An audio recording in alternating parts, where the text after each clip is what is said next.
Hey, Anna. The company are holding a welcome party especially for me tonight, so I need you to do my work for me, okay? Huh?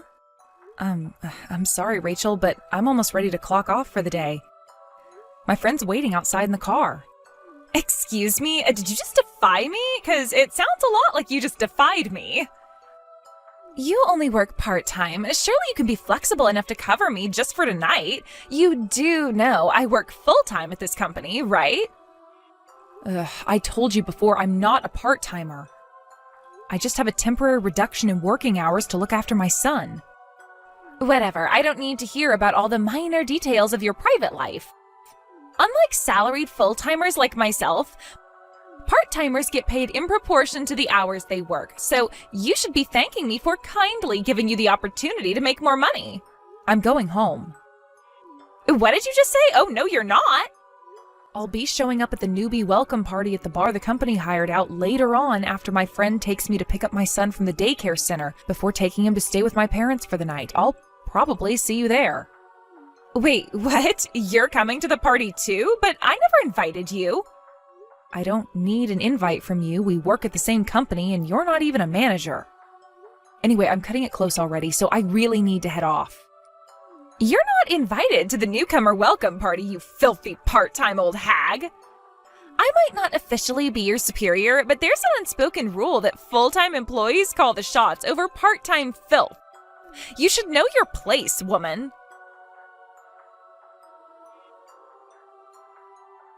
Gross. I can't believe you actually had the nerve to show up at the welcome party. I mean, seriously?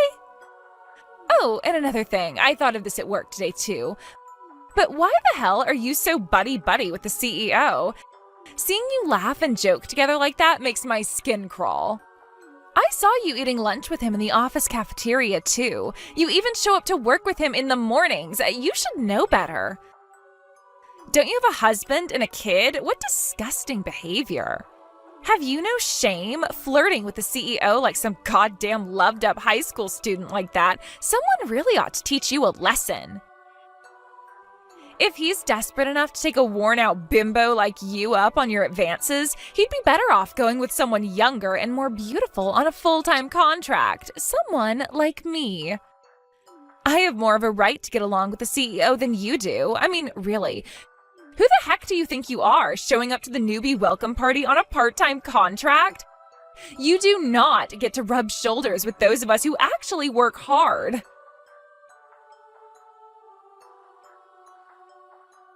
Oh, looky, I just saw you go to the toilet. This is my chance. I'll have you out of this party if it's the last thing I do.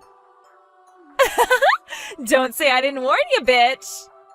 You did the right thing by taking your belongings with you to the toilet. There's no need for you to come back to the bar now. It was so kind of you to get ready to leave like that before I even said anything. You sure do crack me up, Anna. I'm in such a great mood right now. Do you mind if I say it one more time? Don't say I didn't warn you, bitch! Rachel, give me back my purse. Oh, did you finally notice? When did you steal it? Steal? Oh my god, how could you accuse me of something so horrible? Remember when you got all flustered when I poured water all over you in the toilets? I caught a glimpse of your luxury-branded purse when you were rummaging through your handbag to find something to wipe yourself down with, and, well, what can I say? I took my opportunity while you were distracted. You obviously have no right to own something so expensive while working on a part-time contract, so I figured I'd teach you a little lesson. I'll be looking after your purse for a while. Your money will pay for my drinks at the next bar. What? Drinks are on you tonight. Oh, but don't worry. I'll give you back whatever small change is left tomorrow after work. As for the purse itself, I'll have to keep it because we simply cannot have a lowly part-time filth like you owning something this nice. I've kindly decided to give you my cute little purse in exchange. All right, that settles it. Since we're doing a fair exchange, you can't accuse me of stealing anymore, right? Rachel, please stop this at once. My husband gave me that purse for my birthday. Please give it back. Oopsie, no can do, sweetie. Anyway, how the hell do you expect to come back to the bar in that sorry state? You look like a drowned rat after I poured that bucket of water over your head in the toilets. Hurry up and go home and change your brat's diapers or something. Craig. Anna, what's going on? Is everything okay? Where did you disappear to after going to the toilet? You need to be careful around Rachel. Huh? What do you mean? She's that new girl, right? She's dangerous. She followed me into the toilets, came up from behind me, and poured a bucket of cold water over my head. What the hell?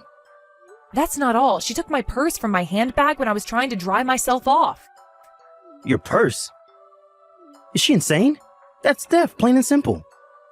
That purse was a gift from my husband, and she seems to have taken a liking to it. She said she's going to give me back the contents tomorrow at the office, but intends on keeping the purse itself, apparently. She also told me she'll be using my money to buy herself drinks at the next bar you guys go to. Jesus Christ. What the hell is wrong with her? Does she not realize how outrageously she's behaving? Sadly, no. She seems to have precisely zero awareness of how unacceptable her actions are. Holy Mother of God. Where the heck do we find these people? I'm starting to have serious doubts about the hiring team. Anyway, I'm heading home now. I'm soaking wet after her little bucket stunt, and if I show up to meet you guys again, she'll probably just do something else to me. I don't want to cause any confusion and let her ruin the party any more than she already has. Right. I generally don't think it's a good idea to negotiate with terrorists, but practically speaking, now might be a good time for a temporary tactical retreat. Her days are numbered now anyway. On that note, can I leave the rest to you? Of course. Say no more, sis. Thanks, Craig. I'm counting on you.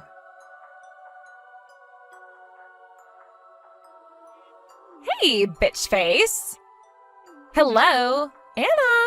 Excuse me, I'm talking to you. Hey! Why the hell didn't you tell me? You never told me you were the CEO's little sister. You have an obligation to tell me things like that, damn it. Aha, I knew it. So you did forget. Forget what? I don't know what the crap you're talking about. Remember when I introduced myself to you on your first day? Hi there, Rachel. My name's Anna. I'm Craig's sister. What? But I don't remember that. Obviously, I didn't say it because I had any intention of imposing myself over you or abusing my position in any way.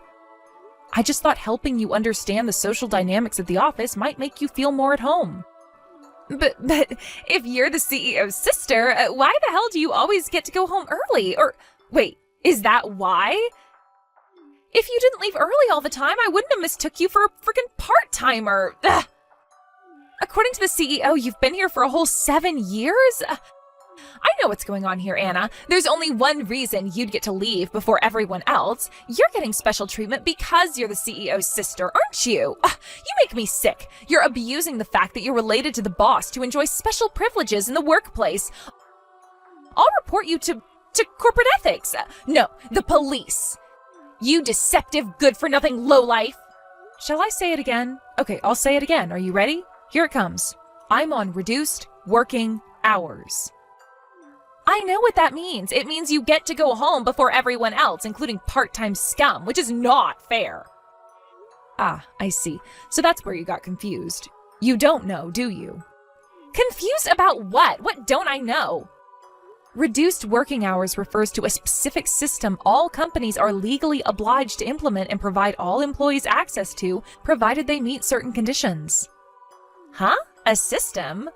Reduced working hours is a system implemented by the Department of Labor in accordance with rigorous legal standards to ensure that all employees have access to adequate time off in the event that they're required to care for children or elderly persons such that a balance between work and private life may be achieved. I recently came back from my maternity leave, but I have to get home early because my son's still very young, which is why I decided to use the system. Basically, I don't go home early because I'm the CEO's sister. I go home early because I meet the conditions required to qualify for the reduced working hours system due to my obligation to look after my son. Oh, really? You didn't read our company regulations, did you? Does anyone actually read that crap? They're long, boring, and I don't even understand half the words. You don't have to study them in depth. Even a brief read-through would have been enough to get a basic grasp of the reduced working hours system. Besides, even forgetting that, didn't someone go over stuff like that with you during your introduction? I'm sure they did, you probably just weren't listening. Like hell I'm gonna remember pointless details like that. It's time for you to give me back my purse, Rachel. No, I want it. It's really nice, and I am so not giving it back. Nuh-uh. Actually, the CEO confiscated it, but would you mind getting him to give it back to me? I really like that purse. Like I said before, my husband gave me that purse for my birthday. Anyway, why are you so obsessed with it? Because it's the newest item in Louis Vuitton's Vogue lineup. All the celebs are wearing it. I must have it. Huh? It's limited edition and won't be available for much longer. I've never seen one in real life before, and I am not going to throw away this opportunity to have it for myself. What on earth are you talking about? Maybe you should get your eyesight checked out, because that purse is nothing but an old leather bag that my husband's leatherworker friend made into a purse as a favor. Huh? A bag? I mean, I guess it's not a surprise that you've never seen a purse like it before. Because it probably is the only one of its kind in the world, what with being made of a few old pieces of leather by my husband's friend. But it most certainly isn't an expensive brand, and it isn't as precious or valuable as you seem to think. Oh my God, are you serious? Anyway, Rachel, I'm pretty sure you have more serious things to be worried about than my purse. Huh? Like what? Didn't my brother tell you at the newcomers' welcome party? You know, that you're fired? Oh my God, what? Me? Fired? You really do never listen to anything anyone says to you, huh? Why would I get fired? I haven't done anything fireable. If you don't think pouring a bucket of water over my head and stealing my purse constitutes a fireable offense, I don't know what to say to you. Anyone with an ounce of common sense would understand that we simply cannot afford to keep somebody as dangerous as you at the company. Your official notification of dismissal will be arriving in the post shortly.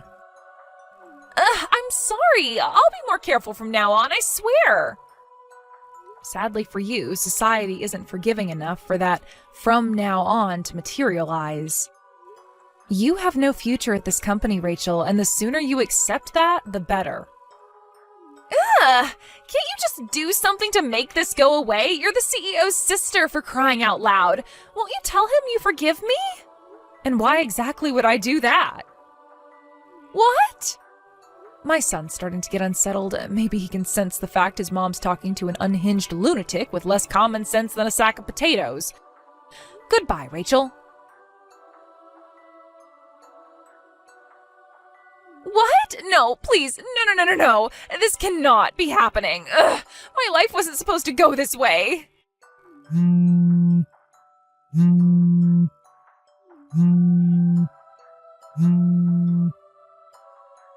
you freaking kidding me? I can't believe you filed criminal charges against me.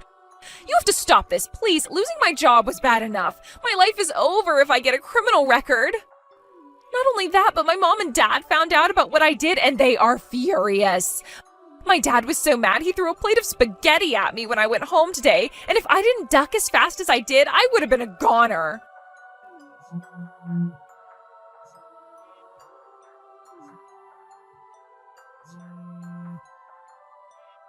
Hey! Quit ignoring me. How can you live with yourself? You're evil. You have mental problems. How can you be so arrogant? You think you get to go through life doing whatever the hell you want to whoever you want, huh? Well, listen to me, bitch. Your husband and son are gonna abandon you one day if you keep this up. Mark my words. Oh yeah, that reminds me. I'll be taking your husband for myself. A little birdie told me he just so happens to be the hot young sales manager at Globex Trading Corporation. I met him at that client meeting that time back when I was at the company. He's as handsome as they come, which makes him a perfect match for a busty stunner like me. He's guaranteed to leave you one day, so I may as well take him early while he still has plenty of love-making years left in the tank. With your husband on my arm, I kill 2 birds with 1 stone. I get a hunky young stallion to keep me entertained in the bedroom, and I get out of having to pay you compensation because he's rich.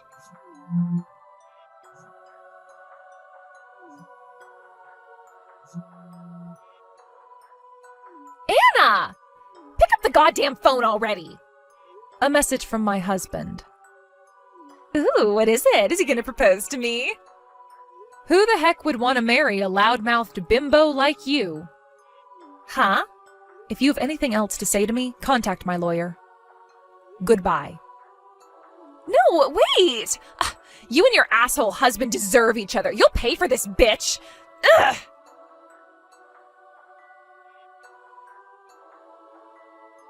You may remember my brother Craig asking the salient question of, where the heck do we find these people? And it just so happens that I found out later on that Rachel was in fact hired through nepotism when her uncle in HR fast-tracked her through the hiring process. When I heard that, her insufferable arrogance suddenly made perfect sense. As for her reprobate uncle in HR, he was demoted and took a sizable pay cut for his misdeed. As for Rachel herself, she showed no remorse and clearly had no intention of changing her ways, and if anything got worse, so I had no choice but to file criminal charges. I did receive an offer from her parents to settle out of court after they showed up looking embarrassed outside my house one day. But the color drained from their faces and was replaced by a look of sheer despondency when I showed them the chat logs. In an instant, they changed their minds on the out-of-court settlement and vehemently encouraged me to press charges before agreeing to pay me my compensation in one lump sum. Having a criminal record is probably going to make Rachel's life pretty difficult from here on out. But to be frank, that's not my problem. According to her mom and dad, her life going forward will consist of nothing but forced labor, constant supervision, and a 5 p.m. curfew, which means I'll probably never see her again.